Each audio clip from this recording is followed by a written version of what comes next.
बनसिय राम समुझि मन माही और सानुज भरत पयाद जाई। जो और लोग हैं, नौकर हैं, चाकर हैं, मंत्री हैं, अमात्य हैं, सचिव हैं, संतरी हैं, सब अपने अपने वाहन से चल रहे हैं। कोई रथ से जा रहा है, कोई घोड़े से, कोई हाथी से, कोई पालकी से, माताएं पालकी से जा रही हैं, कोई लड़िया से जा रहा है, बैलगाड़ी से, उस पे राशन इत्यादि लाद करके। लेकिन भरत भैया यह विचार करके कि हमारे भैया जो हमारे स्वामी है, जो राजा हैं, प्रभु राम और हमारी माता जानकी जी, यह दोनों वन में है और छोटा भाई लक्ष्मण भी वन में है। तो क्या वो लोग भी जो है रथ से चल रहे हैं? वह लोग रथ को छोड़ो, घोड़े को छोड़ो, पैर में जो है वो क्या कहते हैं,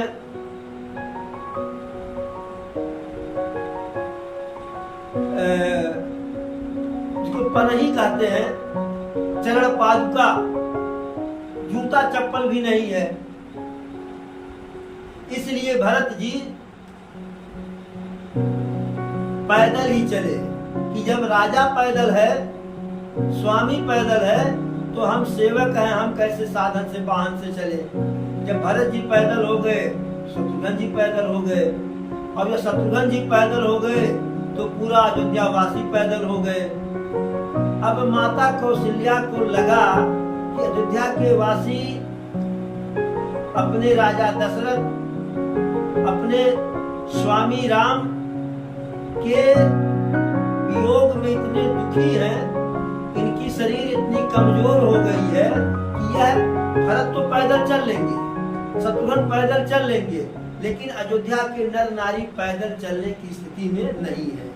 तो अति शीघ्र जो है अपनी पालकी को ले जाकर के कहारों से कही कि पालकी हमारा भरत के पास ले चलो। वहां जाकर के पालकी रुकवा दी माता जी कौशल्या, और बड़े ही मधुर वाणी में बहुत प्रेम से कही भरत जी से, अरे तात चढ़ऊ रथ बलि महतारी, होई है प्रिय परिवार दुखारी। हे पुत्र, तुम रथ पर सवार हो जाओ। माता बलिहारी जाती है, माता निछावर होती है। क्यों? होई है प्रिय परिवार दुखारी। जो सारा प्रिय परिवार है, यदि तुम पैदल चलोगे तो तुम्हारे चलते सब पैदल चल रहे हैं और सब इस योग्य नहीं है। क्यों? तुम्हारे ये चलते चल ही सब लोगू, और सकल शोक कृत नहीं मग जोगू। तुम्हारे चलते सब पैदल चल रहे हैं, लेकिन सब पैदल चलने की स्थिति में नहीं है। सब प्रभु राम के और राजा दशरथ के वियोग में दुखी हैं, सबका शरीर अस्वस्थ है। जब ऐसा माता कही तो भरत भैया तत्काल मैया के जो है वचन को सिर पर, माथे पर चढ़ा करके स्वीकार करके रथ पर दोनों भाई सवार हो गए। और जब रथ पर सवार हो गए, तमसा प्रथम दिवस करिबासु, और दूसर गोमती तीर निवासु। पहला जो है रात्रि का विश्राम, तमसा प्रथम दिवस करिबासु, पहला विश्राम तमसा नदी के किनारे हुआ।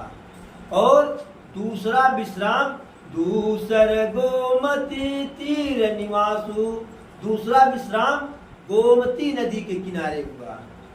अब वहां विश्राम हुआ और अयोध्या वासी पूरा जो है प्रसन्न है, खुश है कि प्रभु से मिलने जा रहे हैं। प्रभु आएंगे तो अच्छी बात, नहीं आएंगे तो उनका दर्शन तो हो जाएगा, वहां उनसे मेल मिलाप हो जाएगी। पयहार फल यसनयक और निशि भोजन यकलो, करत राम हित नेम व्रत परिहर भूषण भोग। सबके सब उपवास कर रहे हैं, व्रत कर रहे हैं। भोजन जो कर भी रहा है वह एक टाइम रात्रि में कर रहे हैं। सब प्रभु का स्मरण कर रहे हैं। और जब स्वामी कोई भूषण नहीं पहने हैं, कोई गहना नहीं है, कोई राजकीय वस्त्र नहीं है, इसलिए सारे अयोध्यावासी जो कुछ आभूषण था सब निकाल करके रख दिए, राजसी वस्त्र रख दिए, साधारण वस्त्र में हो गए। अब सही तीर बसी चले बिहाने, श्रृंग बेरपुर सब नियराने। सही तीर बसी, सई नदी के किनारे एक रात्रि विश्राम किए। सुबह हुआ तो स्नान किए और वहां से चले सवेरे। श्रृंगबेरपुर सब नियराने। अब गंगा मैया के तट पर श्रृंगबेरपुर पहुंच गए।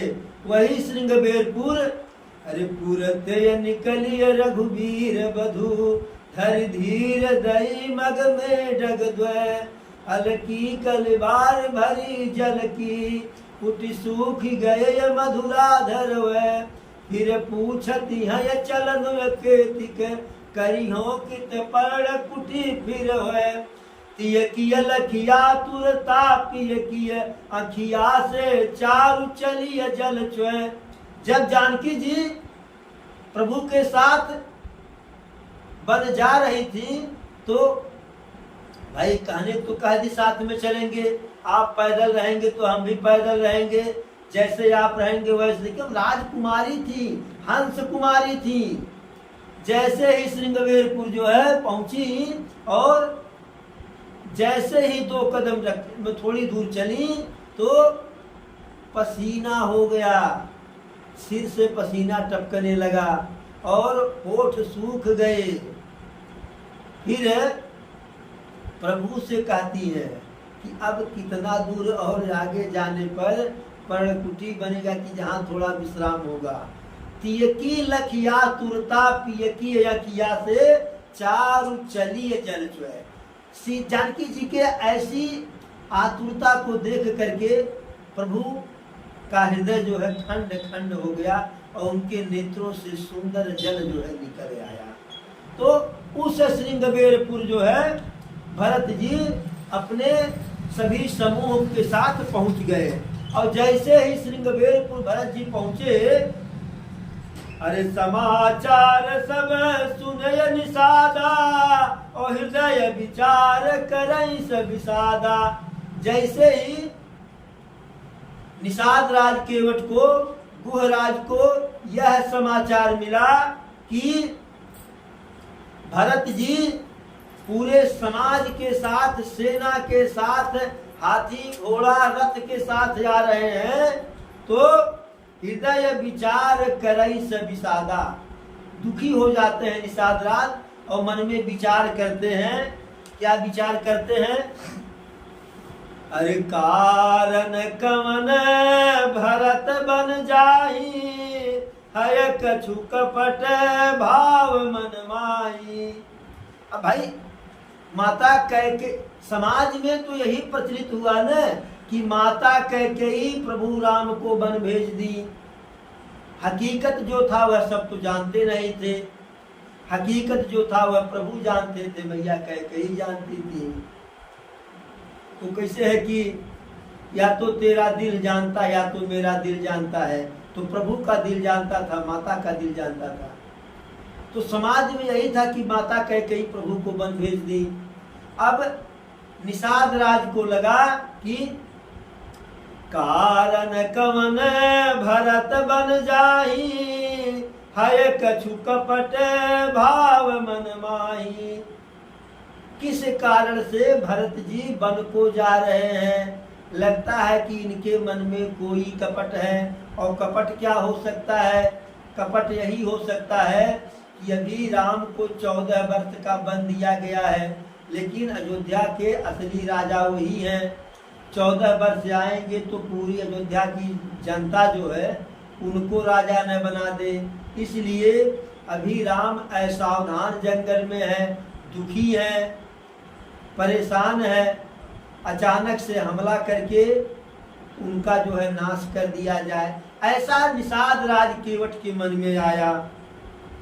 फिर क्या कहते हैं, अरे जाओ पय जियन होती कुटिलाई, तब कतलीन है संग कटकाई।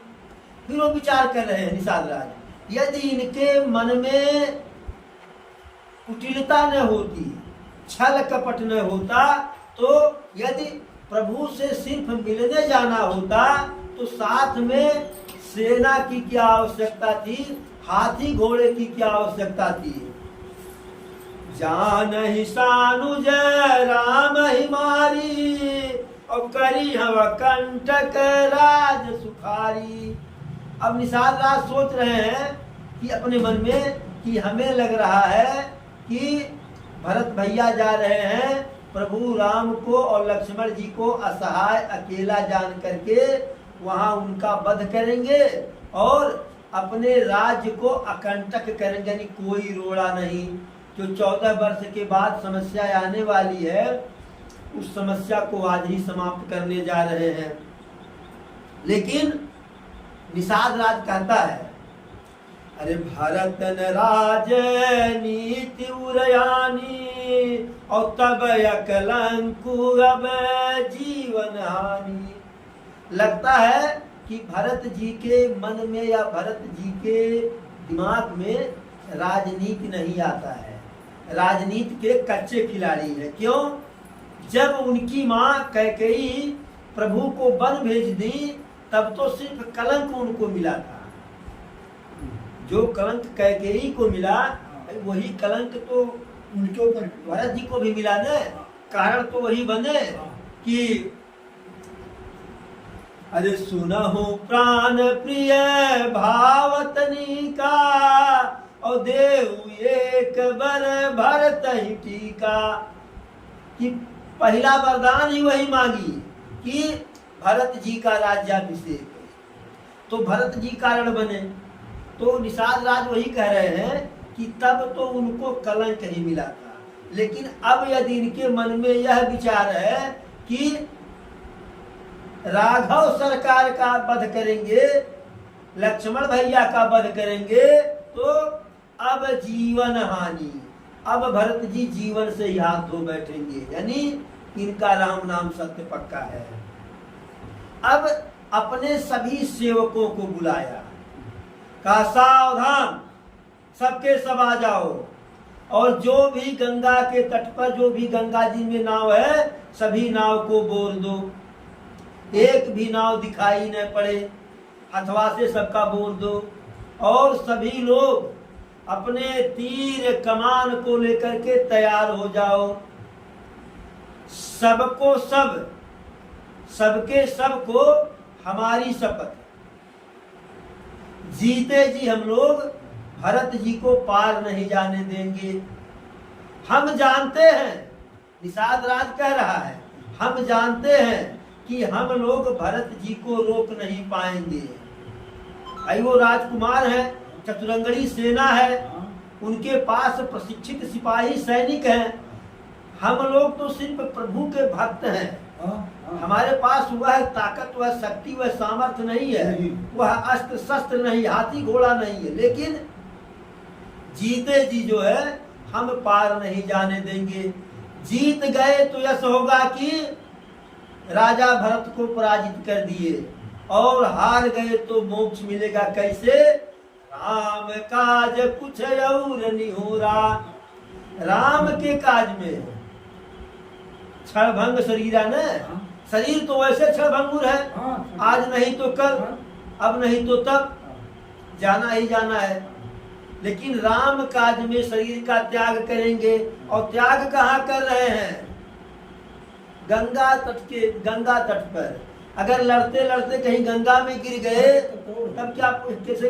वो मल्लाह कहा था न कि लक्ष्मण जी आप तीर मारो मारो मारो, जल्दी मारो, हमारा इसमें भी फायदा है। कहीं कौन सा फायदा है? तू बताया कि हमारा फायदा यह है कि एक तो प्रभु आगे दूसरे आप तीर मारेंगे प्रभु के भाई, और तीसरे गंगा का तट जो है, अरे आप तीर मारेंगे, तीर लगने के पहले हम गंगा जी में जाएंगे। और लोग कहते हैं कि मरते समय यदि जो है परिवार का कोई व्यक्ति गंगा जल मुंह में डालेंगे तो मोक्ष हो जाता है, तो हमारे तो परिवार वाले यहाँ है नहीं, अरे हम तब तक गंगा से अपना मुंह बाहर नहीं निकालेंगे कि जब तक प्राण न निकल जाए। अरे एक बूंद दो बूंद जितना पी पाएंगे उतना पिएंगे। लक्ष्मण भैया अपना तीर कमान रखिए, कहे बड़ा होशियार है। तो कह रहा है वह जो है, समर मरन पुनि सुर सर तीरा, और राम काज क्षण भंग शरीरा।